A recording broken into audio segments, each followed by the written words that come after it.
Hey there, everybody. Now, I'm sure everyone's aware that the casting choices for Christopher Nolan's Dark Knight Rises was recently announced. The response to these choices has been a little bit interesting, but it's kind of to be expected because he definitely kind of went out there with some of these choices. So if you haven't heard, the villains that we know of so far, probably all of them, Christopher Nolan doesn't pile them on like Spider-Man 3 did, but the villains are going to be Bane and Catwoman will be played by Anne Hathaway, and Bane will be played by Tom Hardy.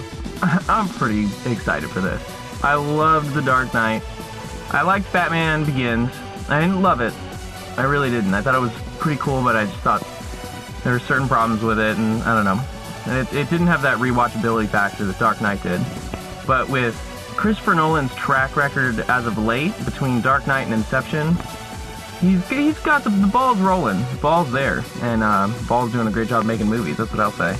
Now, a lot of people are saying that Anne Hathaway is a really strange choice, especially considering that she's going to be playing Catwoman.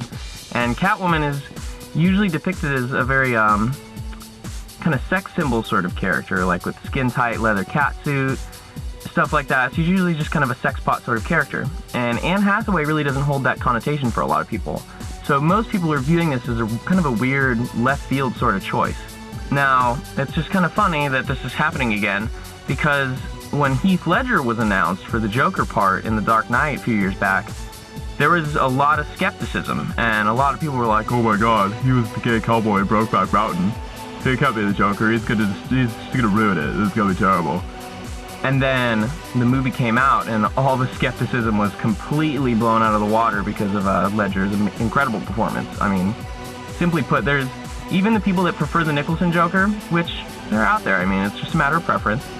Even those people can't deny that Heath Ledger's performance was absolutely astonishing, and he did a fabulous job. But that was also considered a left field choice, especially when it was announced, which obviously the Anne Hathaway announcement isn't quite so out there. Like, people are kind of like, but they aren't like, oh! So it's not as out there, but I just have been keeping in mind that Anne Hathaway is very talented. She's a very talented actress, and Christopher Nolan knows what he wants, which really works for this movie because with the first two films, he kind of redefined, he had his own vision of Batman, and that's what we've been seeing in these two films. And with what he's imagining for Catwoman, I'm sure that since he's so particular and he really knows what he wants, I think Anne Hathaway will fit the bill. Also, before this casting announcement went down, there was another announcement that 6 actresses were up for grabs. They were auditioning for this new film. Well, the 6 actresses, first of all, there was Anne Hathaway, Keira Knightley, Jessica Biel, Kate Mara, Charlotte Riley, and Gemma Arterton. I don't know if that's how you say her name or not. I honestly think out of this list that Anne Hathaway seems like the most reasonable choice for Catwoman. Because, I mean, Keira Knightley, obviously people know her from the Pirates of the Caribbean films. She just bugs the piss out of me, and I just don't see her as Catwoman. And then Jessica Biel, I think, is a fine actress. She did great in Texas Chainsaw. I never watched Seventh Heaven, but everybody loved the crap out of that show. But she's good, but again, I think she's just a bit too, I don't know, she kind of like defined herself as like the badass girl, like almost like a tomboy. And I think that right there kind of disqualifies her for a decent Catwoman, as good of an actress as she is. And Kate Mara, I only saw her in 127 Hours, which, I mean, obviously she's done more, and she did a great job in that movie. Her part was relatively minor, and she did a good job, but again, I just don't think she's got, like, that acting oomph for Catwoman. And Charlotte Riley, I don't even know who that is. I had to look up and see what she was in, but apparently she was in a movie called Easy Virtue, and I guess she did an adaptation of Wuthering Heights. Don't quote me on it, I don't know if that's true. But I did find out that she's actually dating Tom Hardy, who was cast as Bane. We'll get to him later. But again, like, I don't think anybody really knows who she is. I don't. Sorry if there's a lot of fans out there, I don't mean to offend. And then Gemma Arterton, she was in Prince of Persia and Clash of the Titans. And she just seems very, like, she's got that badass in her, but she seems a little too soft-spoken for me. Which, depending on Nolan's vision, obviously that could work for it. But again, I just don't think she's got, I just can't picture it, and I think that's a key thing. And out of all the 6, I think Anne Hathaway is definitely the most reasonable choice. And I'm excited to see what his take on the infamous cat burglar is.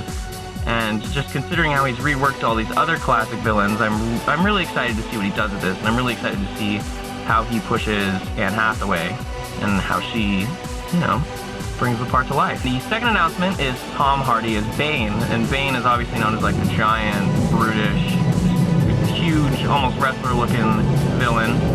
And Tom Hardy, I haven't seen a lot of his work, but he was excellent in Inception. His part, he was just very charismatic, very cool. And although I haven't seen it, I've heard that the film Bronson really showcases a lot of Tom Hardy's acting abilities, and I really want to see it, especially to see, like, you know, what this guy's got.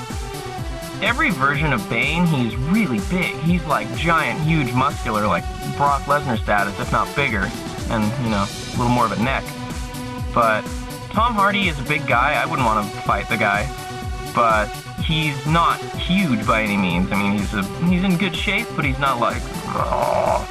So I wonder if Christopher Nolan is gonna, I wonder if Tom Hardy's gonna actually bulk up for the part, or if there's gonna be some use of like CGI or, you know, prosthetic applications, which, considering the way Nolan redefined Gotham City and his more realistic take on it, I really don't think CGI is gonna be used, because he's every time he has used it in the other two films, it's been done pretty well and pretty subtly.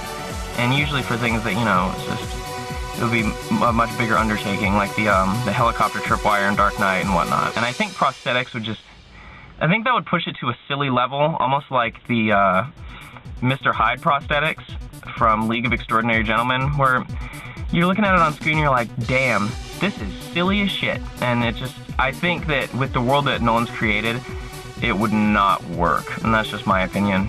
And I think that Bane's backstory is going to be really interesting, the way Nolan adapts it, because I know in the comics, I read up on it a little bit, he pretty much was in like a prison setting his entire upbringing, and he bulked up in prison, he got really big, really strong, but he also developed his mind. He was really intelligent and very cunning, which I'm really glad that Nolan is tackling Bane, because, well, the Batman and Robin movie, the Schumacher piece of crap, he was just like this wordless, mindless, hulking, you know, he's just this big green turd with a mask. And, you know, he didn't do anything. Like, he just smashed through walls, and that was the extent of it. So, I'm glad to see that Nolan is going to bring some new life to the character and really revitalize what he was. Because, I mean, the guy broke Batman's back. He's strong, but he's also got this, like, keen, cunning wit that he also uses against Batman's. So yeah, that's pretty much how I feel about these casting announcements, and overall I'm excited. Dark Knight I was incredibly stoked for when it was announced, and I'll admit I was kind of a little skeptical of Heath Ledger as well, because I hadn't really seen a lot of his performances, and, you know, he pulled through with flying colors, and I'm sure that these two fine actors will do the same for these two villains, and I'm just really excited for the film, and I can't wait to see more information on it. So yeah, just let me know what you guys think too. I'm always interested in other people's opinions. Strike up a little chat, leave a comment, whatnot, and thanks for watching.